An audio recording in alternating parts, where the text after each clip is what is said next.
So we're back now on what is this episode? At some point, we're gonna have to start putting time marks on the wall because Yeah. I think it's 7. This should be 7. Where's this episode 7 of A Few Points from Perfect podcast? I'm Jason. Jason works a lot. You are Mr. Dirt Perfect. Mister, huh? Mr. Dirt Perfect. We are I'm professional. going Mr. today. I guess it's just Dirt Perfect, but Yeah. Well, I was gonna go with Mike, Oh. also known as. But I mean, Mr. Dirt Perfect is fine too. We can go there. it changes daily. It depends. Well, that's a whole nother podcast. So in this episode, we're going to cover what we would consider taking pride in your community, getting involved. Yep. We're going to go in depth. I've got a lot of questions. You've Oh, got boy. a lot of experience. So I've always got answers. yeah, that you do. And just a brief reminder to anybody, if they've got suggestions or questions, that they can leave a comment here on YouTube, or they can send us an email at afewpointsfromperfect@yahoo.com.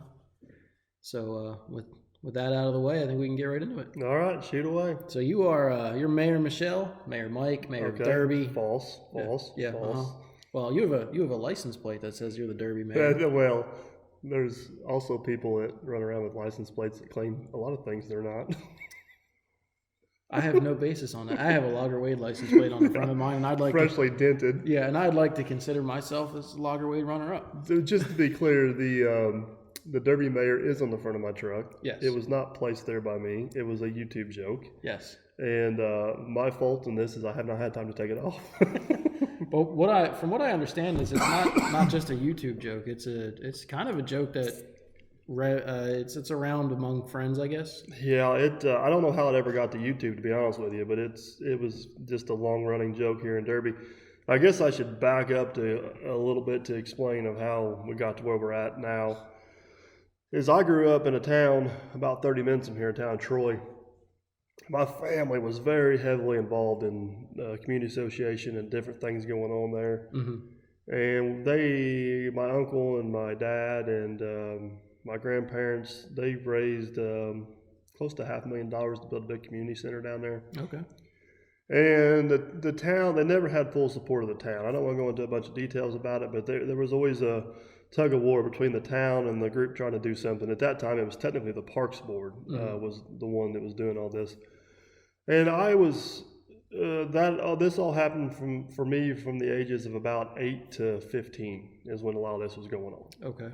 So I was as involved as I could be, from cutting grass to volunteering to everything, and then as time went on, I got more and more and more involved. And long story short, to recap all this, the group just finally threw in the towel. They were tired of fighting with it. There was a couple things that happened, but they were tired of fighting with the town, and they're just like, all right, fine, we can see the project's dead. This is after the building had been built and operated for a couple of years.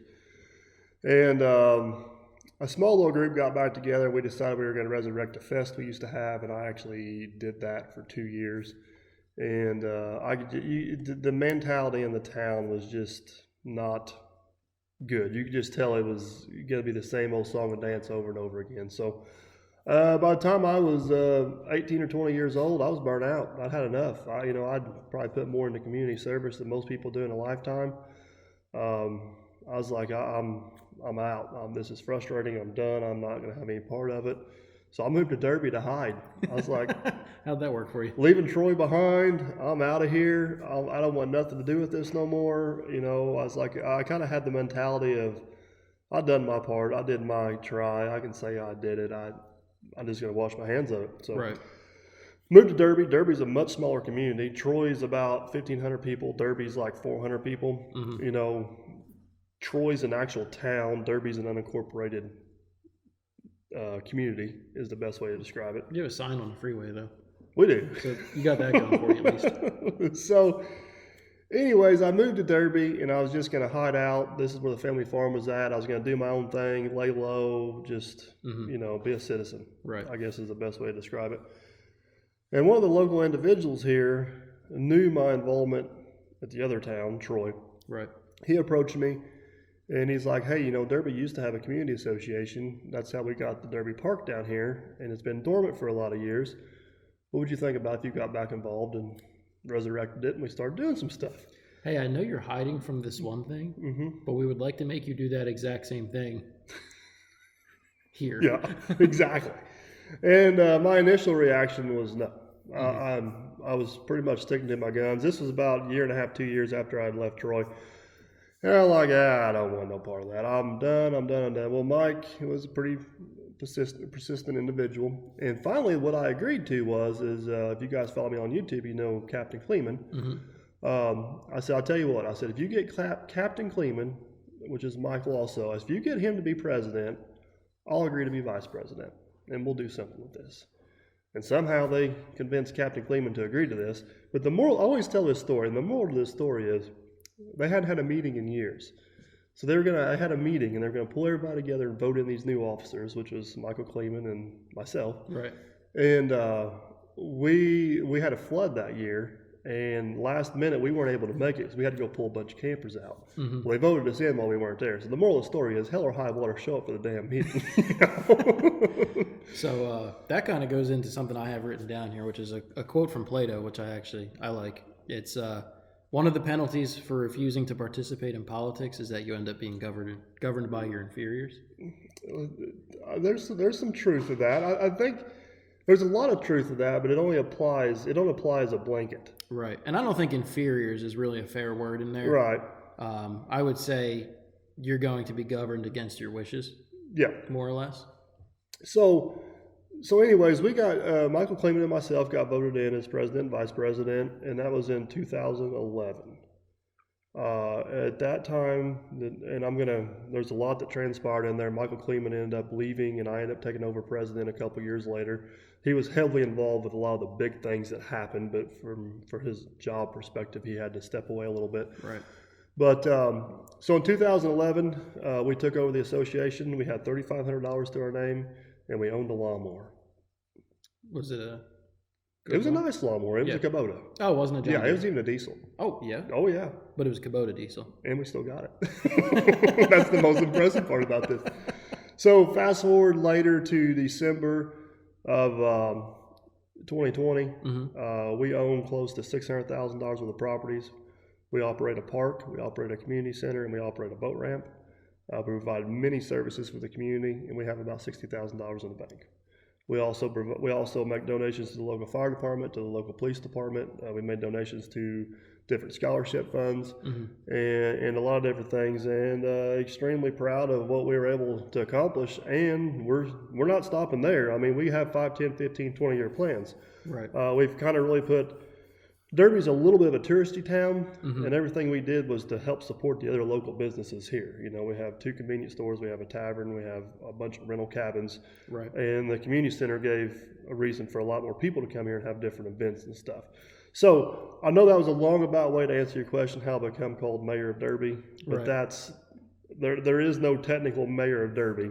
No. I am the president of the Derby Community Association. Which, by the way, is strictly volunteer. Strictly volunteer.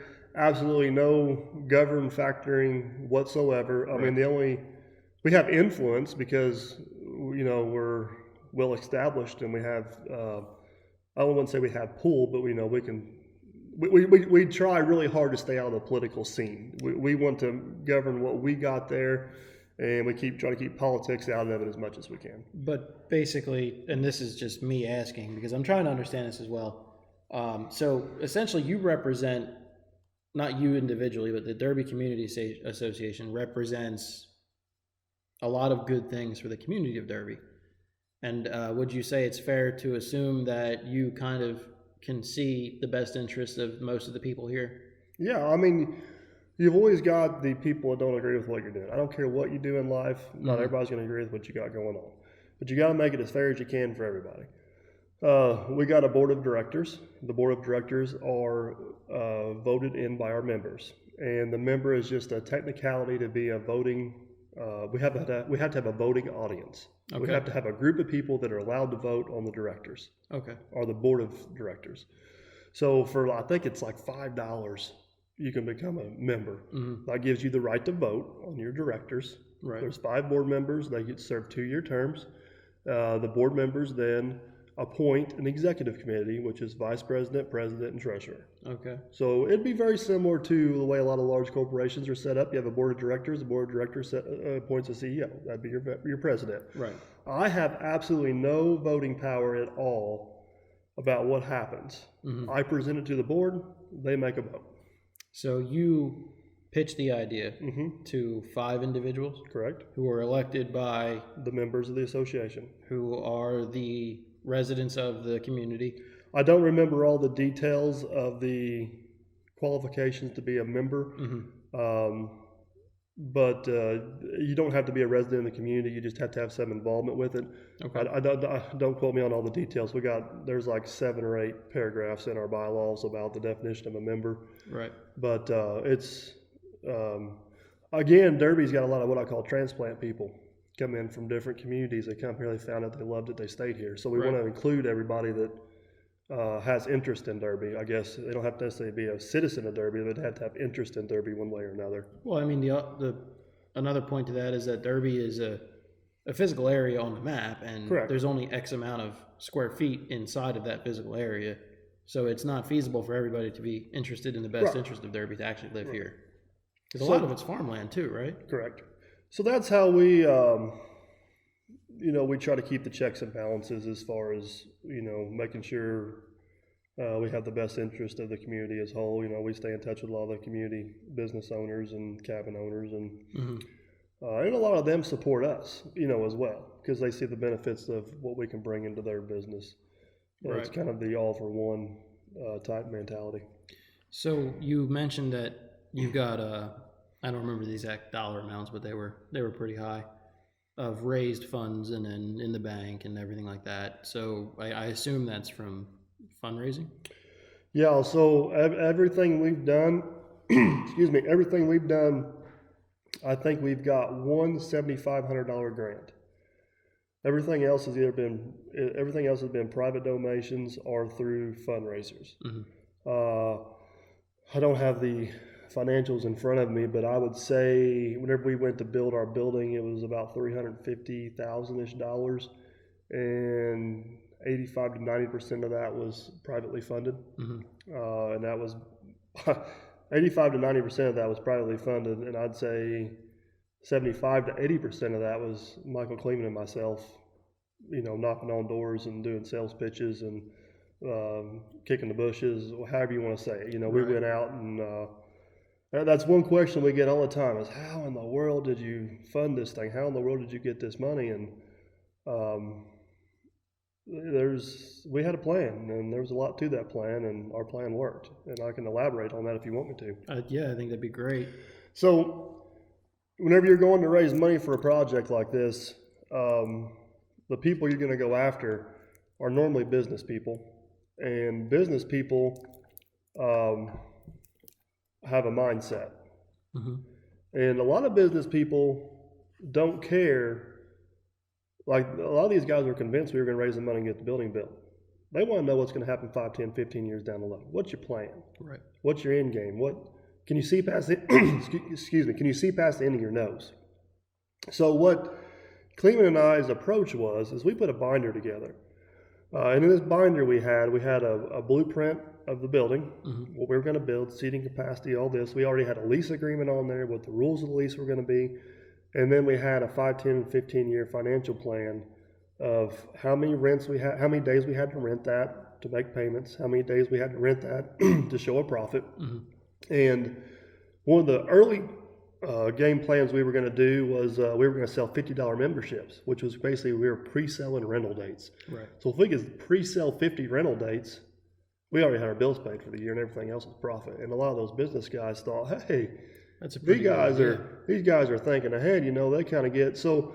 And every business guy we talked to, we'd flip through and we'd show them the blueprint. Oh, that's nice, and we'd show them, oh, that's glad you did that. And then when we got to that, this is how we're going to pay for this thing, and these are the numbers we need to hit to make ends meet. That's when they decided, all right, how much you need. What?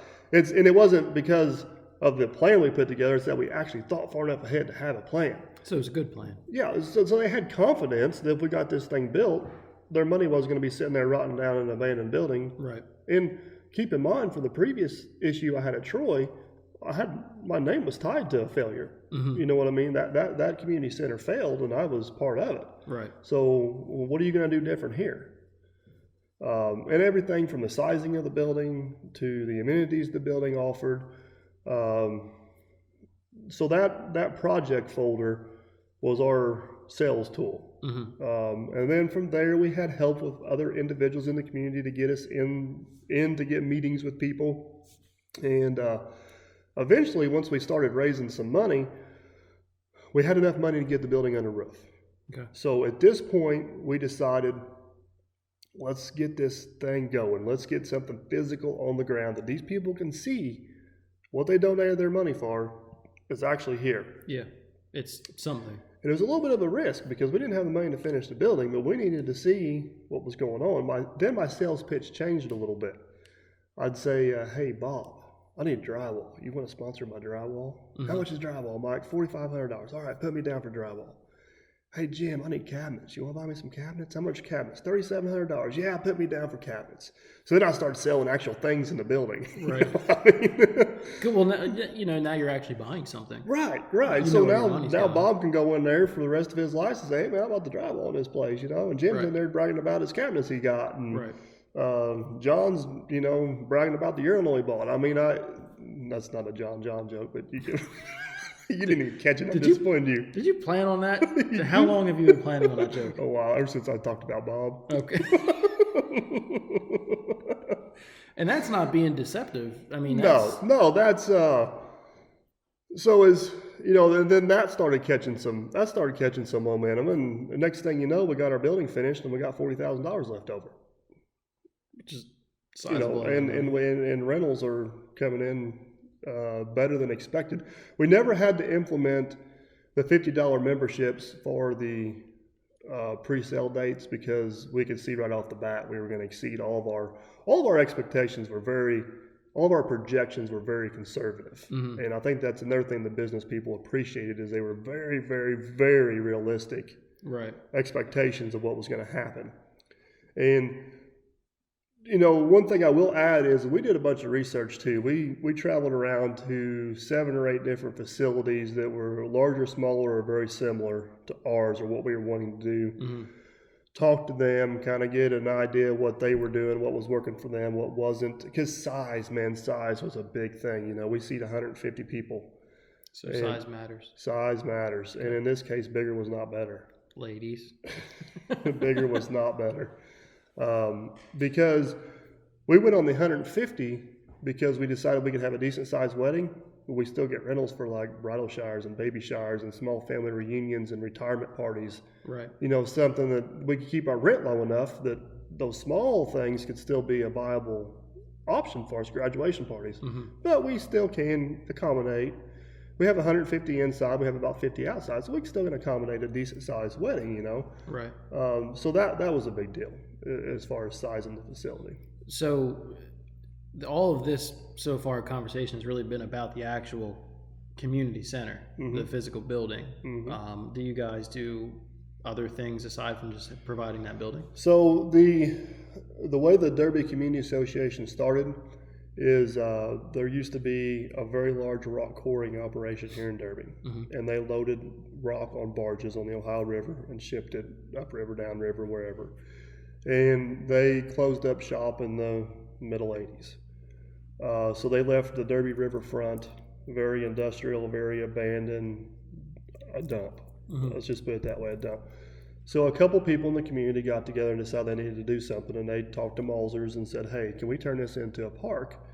And Malzers agreed to it if they could have the namesake on the park. And they were the rock company. Malzer was the rock company. So the Derby Community Association raised some money. They turned it into a park, which was about 1/3 of the property. Okay.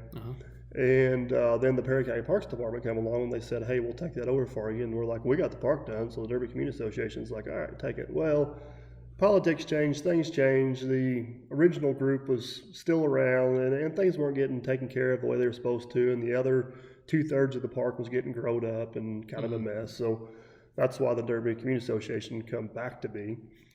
So originally, all we owned, we had 1/3 of the park transferred back to us to build a community center on.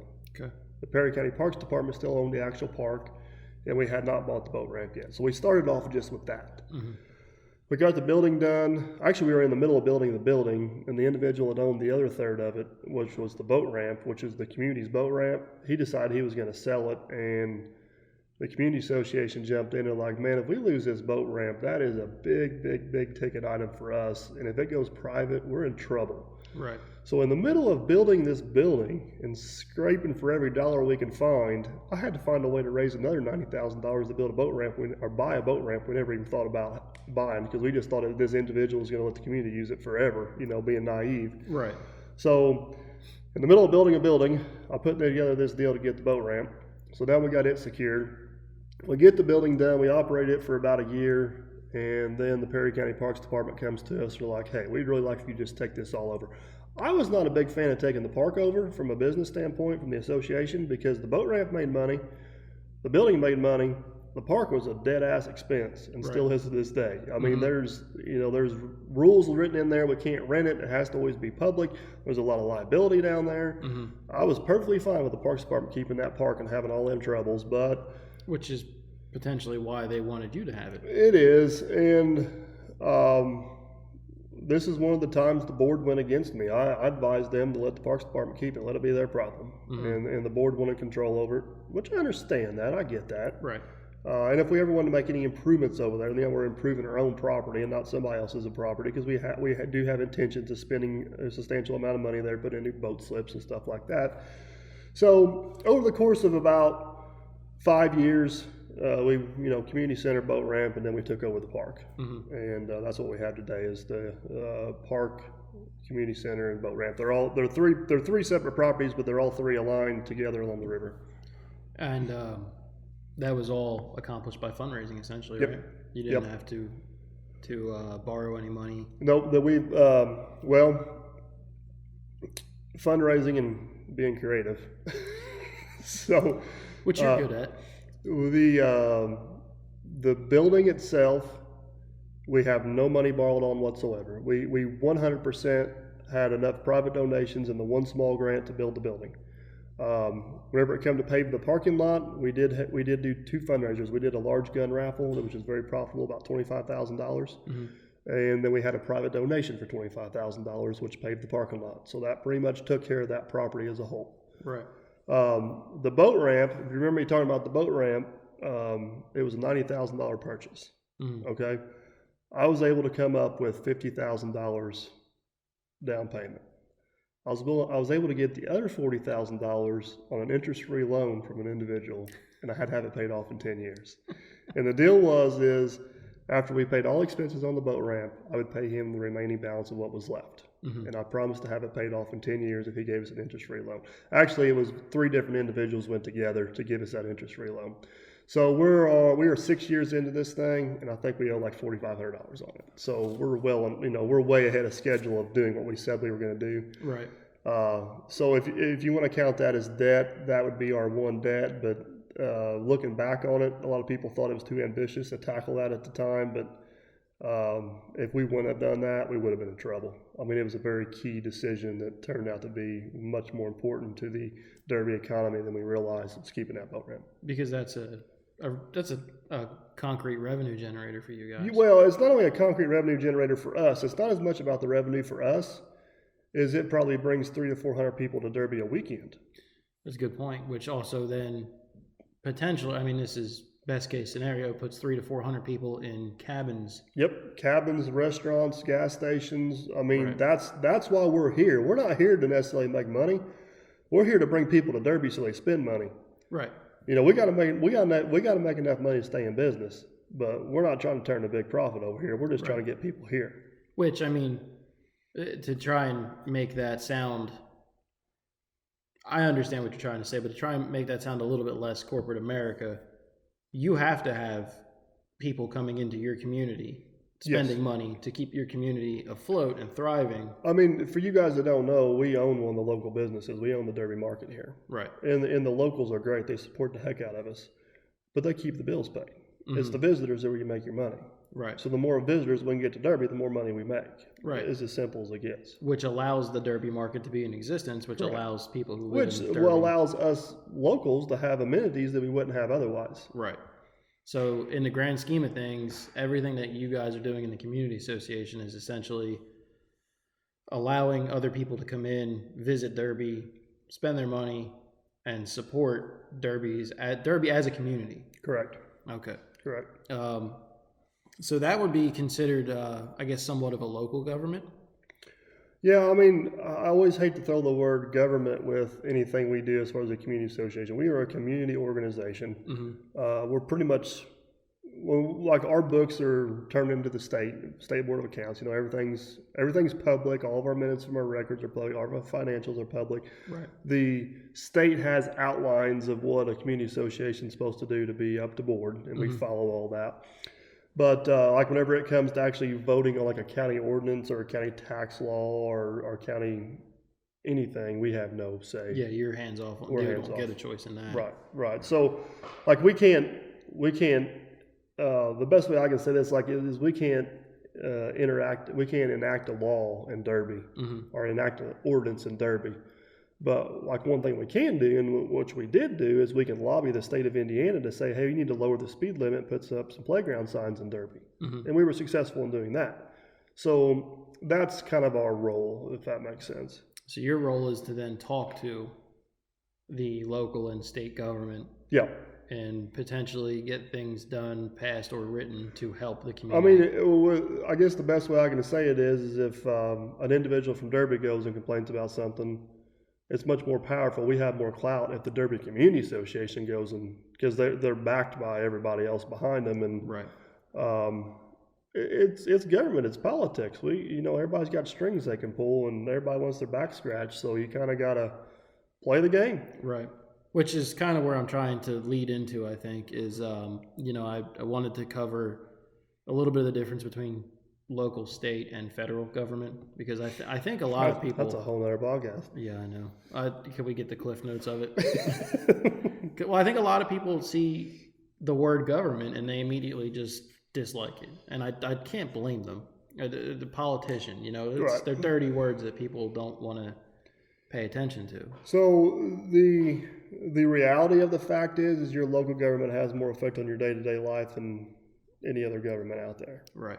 And it's probably some of the most votes you'll make, most important votes you'll make in an election. And I don't think enough people put enough thought, or everybody always got, the president, the governor, Congress, the big picture guys up there, which they are important. But guess who talks to those guys? Your local people. Mm-hmm. You know what I mean? It's their steps up. Guess who can make an ordinance whether you can shoot a firecracker off at 9 o'clock at night or not? It's the local guys. Guess who makes an ordinance whether your dog has to be on a leash or not? It's the local guys. Yeah, the president of the United States doesn't quite care about your he don't care about that. Now, so your local government is extremely important because they make decisions that affect your day-to-day life. But those guys are the ones that lobby the other guys. Mm-hmm. They're the ones that go talk to your state representative, your House representatives, your senators, governor possibly. Right. Depending on where your state's from, maybe in the vice president or the president or the House majority leader, or et cetera. I could go on and on and on. Right. So knowing how your local government works and I'll be honest with you, like here, the way our county's set up, we got commissioners and we got county councilmen. So we got 3 county commissioners and I think we got 7 county council people. Mm-hmm. Well, hell, for years I thought they were the same damn thing. I'm like, well, they just got different names. They do the same thing. No, they don't do the same thing. They're 2 completely different jobs. Mm-hmm. The county commissioners see day-to-day operations and vote on things. The only job the councilmen have is putting the budget together. They're just checks and balances on the budget.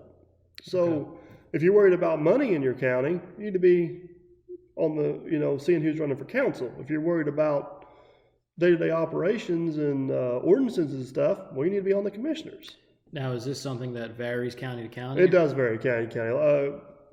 I'd say there's always a similar setup, but a lot of it has to do with the population of the county. Okay. Some counties are cities, like Indianapolis.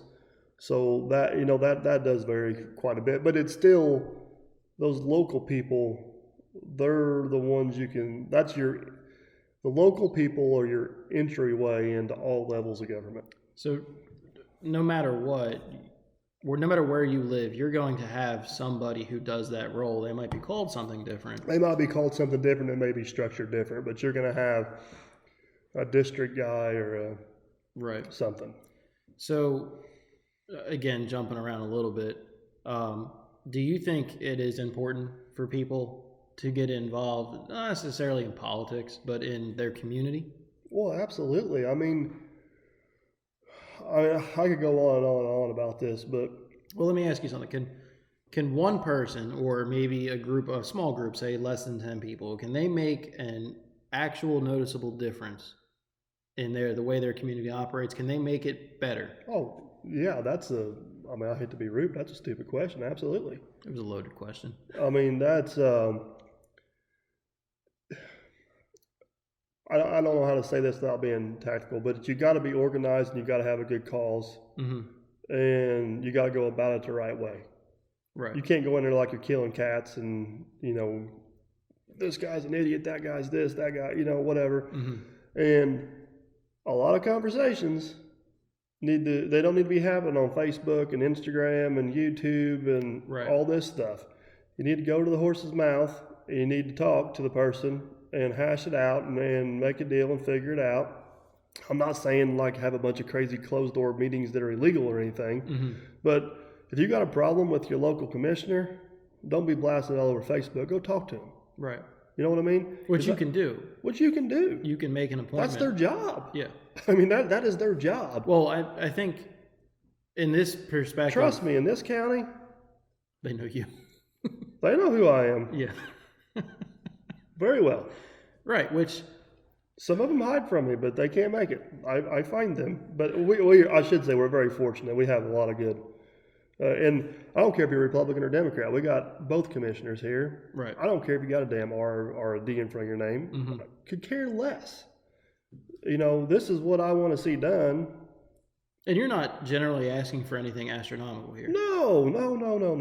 It's just, and it's not, I'll be 100% honest with you. Everything we've done in Derby, we haven't got 1 ounce of help from this county. And I was so damn pissed off. We had our open house. We didn't have one county official show up, which I thought was extremely damn disrespectful.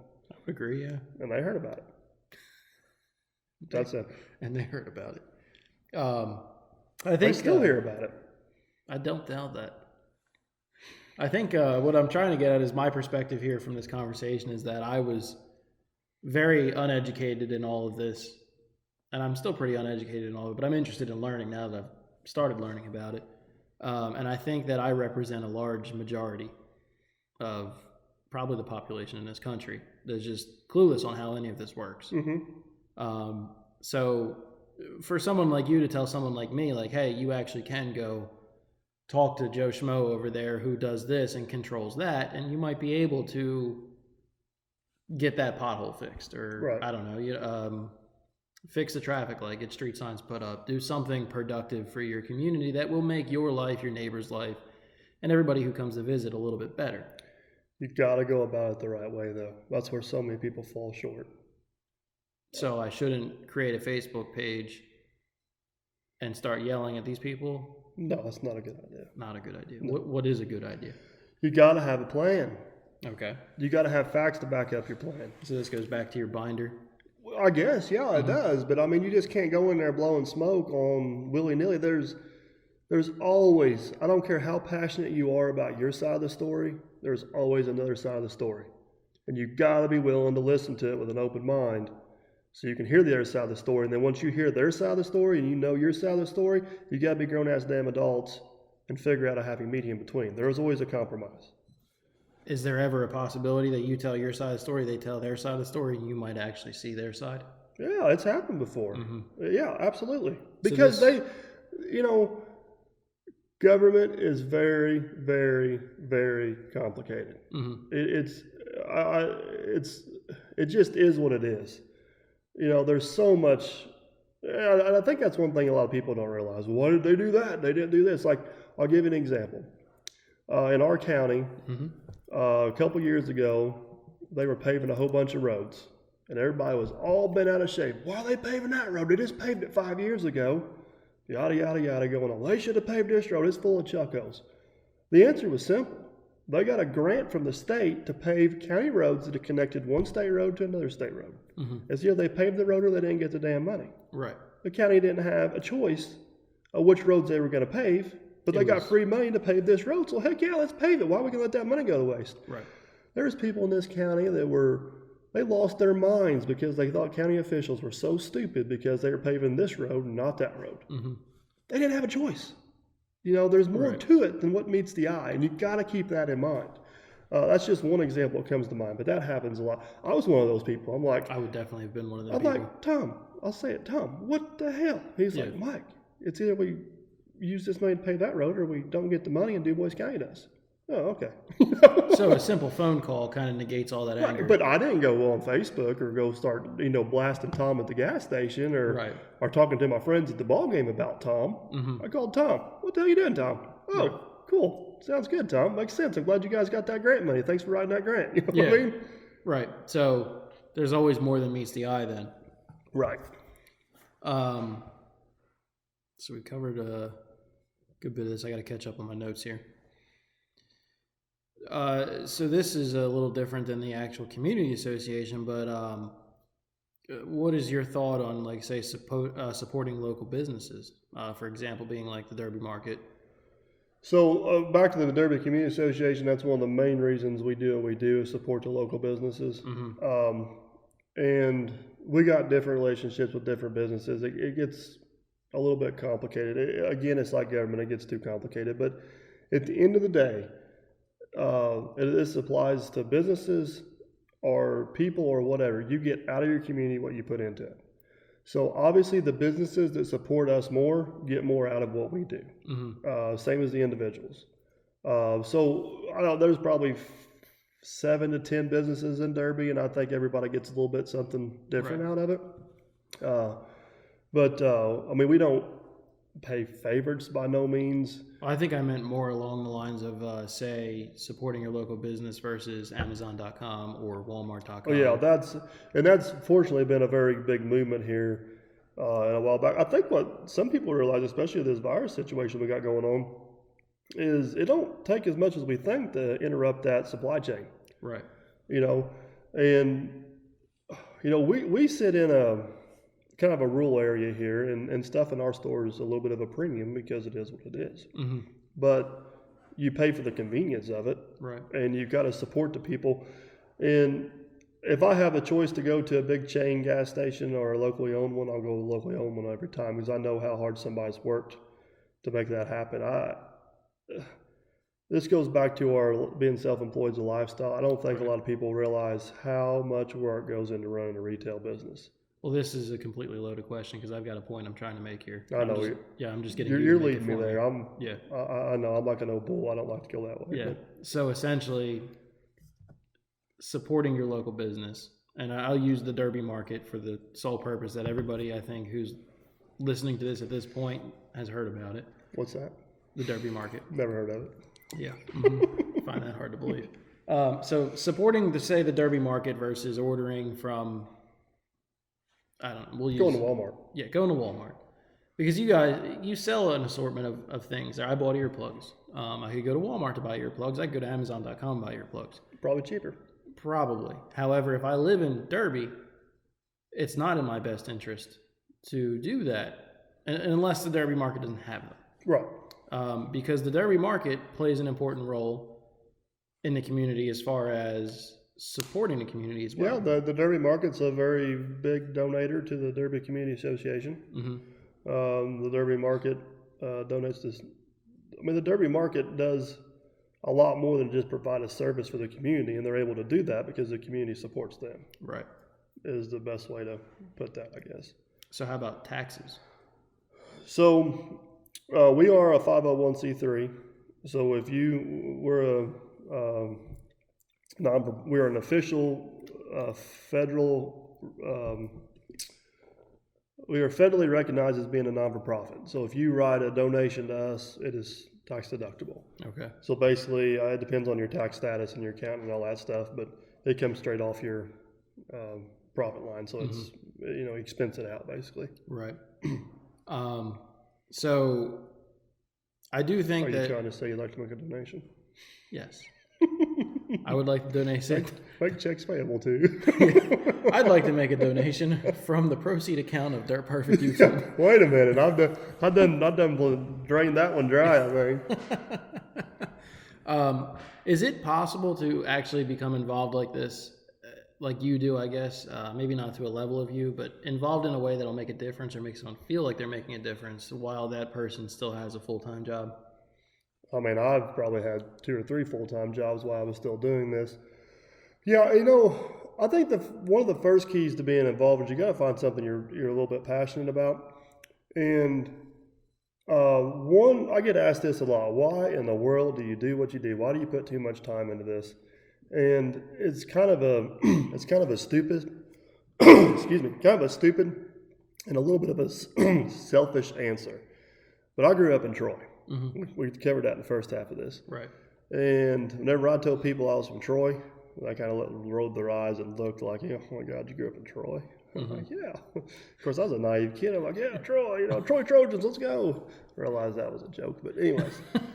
So as I got older and realized that Troy's not nobody grows up and says, I want to move to Troy. You know what I mean? It's just not a place it's a place you strive to get out of. It's not a place you strive to go to. Okay.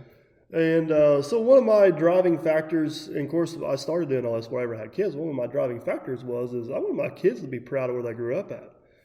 Like, I want them to say, I grew up in Derby. Mm-hmm. You know what I mean? And they can travel the world, they can do whatever they want. But I want Derby to be a viable option for them to grow up and raise a family here if they wanted to. Right. Troy's not a viable option to do that. Okay. It's just not. The population of Troy is probably 70 years old. So that was kind of a driving factor of I need to get involved. Like, this is a community that people want to be part of, and give it a viable option for my kids that want to grow up and raise a family here. If they want to go off and do their own thing, I'm not going to stop them from doing that. So that was kind of the driving factor. I know that was probably a little bit of a selfish reason, but it was my reason. So I don't think it's selfish, because if you feel that way, a lot of other people ever since we've done what we've done, a lot of people have moved here, and Derby's kind of become the the hot spot in the county. Right. We're building a $400,000 house right now, mostly because of what we've done. There's been multiples of those houses built. And I mean, we're moving down here. Yeah, you're getting ready to move down here. So the foundation has been laid for it to be a good community. Mm-hmm. You know what I mean? A good community to raise a lot of young kids, a lot of young families here, a good school system. It's just got a lot going for it. So, to answer your question, you got to find something you're passionate about. If you don't care about farming, you're not going to go get involved with the FFA. Right. I mean, Future Farmers of America. Mm-hmm. So it's got to be something and it could be something as simple as something at the kids' school or Boy Scouts, or you can be part of a bigger organization and still make a difference within. Mm-hmm. One thing this county has is what they call Future Leaders of Perry County. Is they do a class every 2 years, and that class does a project. The class right now is a group of about 5 people, and they're completely renovating the pool in town. It's like a $100,000 project. Mm-hmm. They're doing a good job at it. They've contacted me a few times about a few things, and I've helped them all I can. Mm-hmm. There's another community association just south of here, Rome. They're trying to renovate an old courthouse. So if you find something you're passionate about, you find a core group of people to kind of build off of, and be methodical about it, have a plan. Absolutely, you can make a difference. So I think I've said this earlier, that everybody's got a bad taste in their mouth with government and politicians right now. Do you think that there is a solution to that? Do you think there's a common ground where people can kind of understand more of what these people have to deal with? A little bit. So one thing I want to say is everybody always talks about how awful government is, how awful politics are, how awful that politician is, and how awful this is, and how awful everything else is. It may be bad, but if we didn't have them, it'd be a whole lot worse. Mm-hmm. You know what I mean? Yeah. That's one thing you got to keep in mind. So if you don't have politicians, you don't have roads. If you don't have politicians, you don't have utilities. If you don't have politicians, you have no law and order. You know what I mean? Well, the other thing, too, is when was the last time that you called your doctor and said, hey, doc, I'm feeling great today? Or you called your mechanic and said, yep, car's running great. Yeah. You know. So You know, everybody wants to always talk about the controversial things or the things they didn't do or the things they said they were going to do and it didn't happen. Mm-hmm. Nobody ever talks about the things they actually do, you know, as far as keeping up infrastructure. And Right. Government's a complicated beast. But it's necessity. But it is a necessity. We need to keep that in mind as we, you know, there's a reason why it's there. Mm-hmm. And I think a lot of people forget that. Right. Now, with that being said, it's government. You know? Yes, and I'm not trying to bring an unnecessary shining light to government. I don't think what I would like, me personally, is I would like more people to be understanding of it at Right. least. So before you, I know I keep saying this, before you go on Facebook and make a rant, Yeah. fact check it. Right. Get the other side of the story. You should be going to websites that generally end in .gov. Yeah.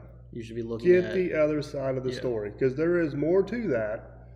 There, you know, talking about these stimulus checks. Mm-hmm. You know, why won't he sign this stimulus check? Well, because they got 6 million other things tied to it. Yeah. You know what I mean? It's not just a stimulus check. That's just what they're blasting out there for you to see on TV. Right. I guess the moral of that story is you gotta get your facts and don't make assumptions. And majority of that information, and you can correct me if I'm wrong, I do believe that it's public information. Yeah, all of it's public information. Yeah, like for example, the actual stimulus bill Yep. and packet is Nobody available. I shouldn't say nobody, but how many people actually go in there and read 500 pages of stimulus bill? I read about 20, Okay. and I got sick to my stomach. And you seeing probably it. did more than most people do. I would say so, yes. 99% of the people in the world probably either see 4 or 5 lines that they see on Facebook or they Yes. see on the news. Cherry-picked lines. Right. Which is why I stress the point. You need to go to the government website. You need to get the information straight from the horse's mouth. And the government does have a lot of pretty good websites. I mean, there's a lot of good information on there. I don't know why more people don't use them. Well, it's not difficult, but it's also not the norm anymore. And if you were to Google the stimulus bill of 2020, that's not the first website that comes up. No. You know, for whatever reason, that was sarcasm. The government doesn't pay Google advertising rates to get their websites put on top. So you owe it to yourself to educate yourself. And if you can, and I'm not suggesting that at the time of recording, Thanksgiving's coming up, that you don't ruin Thanksgiving by talking policies, and I'm not even going to say politics. You know, one thing I always tell people, and I had this conversation with my wife, is don't vote selfish. How many people do you hear, well, I'm going to vote for this guy because he's going to keep my job the next 2 years? I'm sorry, I don't care about your job the next 2 years. I care about the country in 15 years. You know, which direction you're not just talking about the presidential race. No. You're talking about the rest of the ticket more, because they're the people who are going to directly affect as a whole. Right. Because sometimes there's short-term pain for long-term gains, and there's a lot to be said about that. Right. And nobody can see past the end of their damn nose anymore. I mean, I'm having trouble seeing past this microphone, which is a couple inches in front of my nose, so I guess I'm grouped in that too. So do you think there is a perfect world answer of how to educate people better? It's a society thing. I just don't know. I think there's always been this propaganda. From the beginning of politics in the Roman times to now, there's always been this propaganda thing. There's propaganda in the newspapers or conversations at the local bar or whatever. But with social media and the internet, it's like it just went to a whole new level. Right. And everything's at our fingertips now. Whether we want it there or not. The sad part about that is now more than ever we got the truth at our fingertips, our facts at our fingertips to make our own opinions. Yep. But we don't use it. When I read the 20 or so pages of that stimulus bill, I read it on my phone. Yeah, but we don't use it. We just go off the headlines on Facebook or Instagram or CNN or ABC or Fox or... You uncovered the hole, I'm jumping down it. So... Oh boy. So I've read a lot of these headlines recently. And I'm not saying that they're favoring one side or the other. Any headline. The headline could read, "The sky is blue." And you're like, yeah, that seems like it makes sense. And then you read the body of this paragraph and it says nothing about the sky. Yeah, it's... the title and the article don't match up. Right. And that's a lot of that, I think, has come from the social media wave, I guess, or whatever you I would just, call that. I hope society starts changing again to where we at least Pay attention a little more. find out the other side of the story. Yeah. Fact check that. Yeah. Just don't, if it's gonna have something's gonna have to give at some point. I mean, Yeah, and I think if society would just become a little bit more involved, I'm not even gonna say educated because I don't want to insult anybody, but I do believe that there are millions, hundreds of millions of people that are smart enough to read and something. if you get involved even on, let's just say if you're never involved in anything and you get involved in something as simple as your child's PTA or something. Mm-hmm. Just the way that group interacts, you'll learn a whole lot about the way government works. You know Right. what I mean? And you learn that you got to compromise, and everybody has different opinions, and just because it's not your opinion don't mean it's the wrong opinion.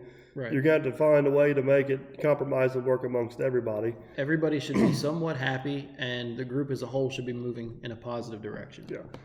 One of my biggest pet peeves in life is, the people just go on and on and on about, you should do this, you should do that.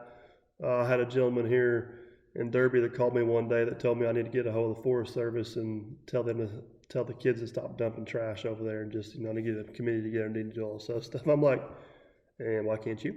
Yeah. Why are you I calling don't have me? time. Well, why do you think I have time? Well, that's what you do. No, that's not what I do. If you're passionate about that, Mhm. do something about it. Right. I got my project I'm passionate about, and I'm doing something about it. Within the Well, I guess boundaries of the law. I guess it just won't happen then. Well, that's not the great attitude to have, but Right. okay. I can't do it all. Right. So if you're passionate about trash being dumped over there, do something about it. And that's not call me. Call somebody that can actually do something about it. Go call the people that you're telling you to call. Right. Right. Take a little bit of initiative in improving your community. Right. For yourself and Take everybody the else. responsibility. Like. Well, that falls under our accountability podcast as planned. That one, I'm going to need something to calm me down on. But yeah, it's but I mean, yeah, there is no doubt small things in the world make a huge difference, and they probably impact more people on a personal level than big things. Right. Well, I think a lot of what I would see as a correction to the issue would be, I think a lot of people need to hear stories similar to yours and Derby. You can make a difference, and you can make things better. And it's not, I'm not going to discredit what you've done, but it's not that hard in the grand scheme of things. Right. Right. And if more people, if there's 300 million people in this country, if 10% of them, if 5% of them actually made an effort to be a little bit better and be a little bit more proactive, then I think you would see tremendous change everywhere. And it wouldn't be a political change. It wouldn't be a left versus right change. It would just be a better change for everybody. Yeah, I mean, you can live in Chicago and they have, community groups, 6-7 blocks will go together, Right. put a park in their community. And then if they want the city to change something, they got lobbying power. Right. They can go down there and say, hey, we've banded together. We've got a plan. We represent X amount of people. We have, and that's not that far-fetched or that unheard of. It happens all the time. It's just one or two people taking an initiative, getting it organized, having a plan, Mm-hmm. following through with it. Start small. Start small. Figure it out as you go. And Right. yeah, we're closing in on an hour. We've got about 7 minutes left. Is there anything that you would like to add? No, I think we talked about it a little bit. The Derby Community Association is not a form of government whatsoever. Right. And I am not an elected official in this county, period. You had a reason for that you've told me before. Yeah. Would you like to repeat your reasoning? Yeah, I don't care to repeat it. So I've been approached several times to run for different offices in this county. Mm-hmm. And I don't, and there's a reason why. I feel like I can do more good for this county not being an elected official and organizing groups and committees and initiatives and movements and projects and helping them push through than I can actually being the elected official. Because once you're elected official, you kind of got your hands tied and you got a whole list of rules you got to play by. Right. Whenever I'm over here kind of in the free world, do whatever I want, pee off whoever I want, poke whoever I want, nag at whoever I want, I get some stuff done. You have any stories you're willing to share? None that are probably podcast appropriate, but I have my ways. Politicians like to play games, and so do I. Yeah. Just a matter of trying to play the game better. So, it's now keep in mind everything that I do is in the best interest of the community. I don't try to ever have any personal gain from any of this. It's, Right. What's best for the community, and that's why I've never ran for public office. I just feel like I'm much more productive having, if I got this project going, I need to be on the commissioners. If I got this project going, I need to be on the council. If I got this project going, I need to be pestering the mayor. If I got this, Right. you know what I mean? So I'm sure a lot of these officials would love for you to be an elected official. they probably would Because then you be. could leave them the hell alone. I've been laying low here the last 6-8 months. They've Yeah. had it easy. So it Winter's coming, excavation's slowing down. yeah, watch out. But Yeah. but no, I just maybe one day, but it's not.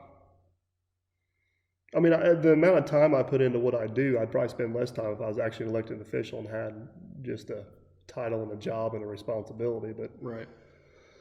I feel like I can do more, not even being the elected official. I feel like I can do more, being the organizer, the leader, And I think Pusher. ever since you said that to me, it was probably 2 years ago we actually had that conversation, and I've noticed it. I've noticed it where I live. yeah. The elected officials don't do much of anything, and it's not because they don't want to. It's generally because they can't. Yeah, they can't. There's a lot of things I do I couldn't do if I was an elected official because it'd be a conflict of interest, or it'd be this, or it'd be that, or And you can take the term conflict of interest and mold that to be however you want it to be. right, right. Good or bad. And I think that if you are an elected official and you have a strong community behind you, well, it's a lot harder for somebody else to say that. So think about it, though. Yeah, if you are that elected official and you've got something you want to push through or whatever, just think if you had that group in your community and you go to that leader and say, "Hey, man, what do you think about this? You think you guys will be behind this?" And then if that group backs that guy, you got twice the punch. Yeah, and that might be a group that has 400 members, just say. Right. But then you can team up with that actual elected official, then you really got something. You can. Right. And then you start climbing that food chain. Chris Temple's heavily involved with the Farm Bureau, and he's actually president of the Farm Bureau, which is a volunteer type thing. He's in the farming industry, but they actually have meetings 2 or 3 times a month, or 2 or 3 times. I guess it's once a quarter, with our local and state representatives, and they tell them this is what we're facing. Which is pretty high up the food chain. Yes, this is what we're facing in the agriculture or the farming world, and then they keep on taking that up the food chain. He's actually been to Washington D.C. a few times. So essentially, just to he's touch not on an that, elected official. right? To touch on that, Chris Temple, Farmer Chris, is now talking to individuals who are roughly 5 points away from the top of the food chain. Correct. And Actually, they get as close to 2 points away. yeah, and he's just a regular guy Just a guy down the street. who's president of an association. Yeah, and now, whenever you're pestering these guys, I may or may not know from experience, but persistence pays off. But you got to do it right. Squeaky wheel gets the grease. You got to do it right. Yeah.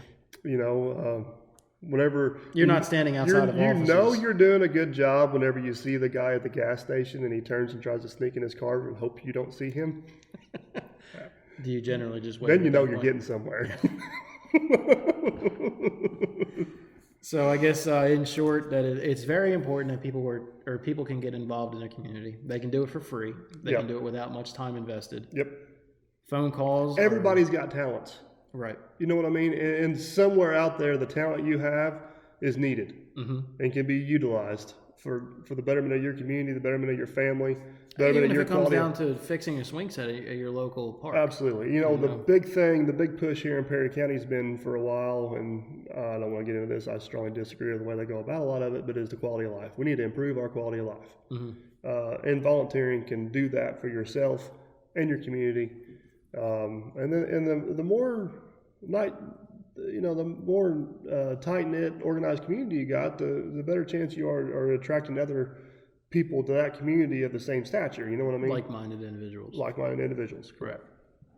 So, yeah, I think that's about it. Awesome. Hopefully that made sense. So thanks for listening, guys. a lovely podcast. Yeah, So, I think that was a good one. As always, anybody who's got suggestions, comments, or concerns, please leave them down below if you're on YouTube. If you're listening to this after we've made the streaming service, shoot us an email at afewpointsfromperfect@yahoo.com. sounds good. Like we're out. I'm Jason. You're I'm Mr. Dirtberg. Mr. Dirt Perfect. And that's another one done.